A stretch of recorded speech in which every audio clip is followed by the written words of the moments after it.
કેશોદના વ્રજભવન હવેલી ખાતે માળા પેરામણી તેમજ મનોરથ તેમજ લોટી ઉત્સવ સહિતના વિવિધ કાર્યક્રમો યોજાયા હતા. કેશોદના અમૃતનગર વિસ્તારમાં આવેલા વ્રજભવન હવેલી ખાતે વિવિધ કાર્યક્રમનું આયોજન કરવામાં આવ્યું હતું.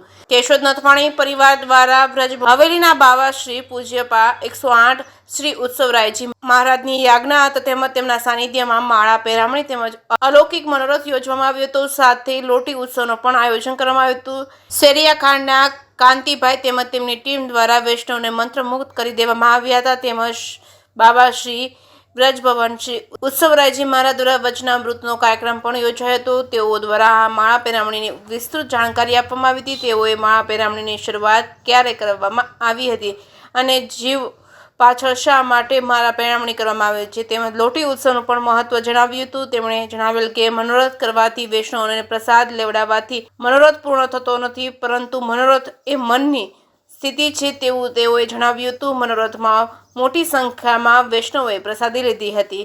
જે કેસવી ગુજરાતી સાથે રાજુ પંડ્યા, કેશોદ.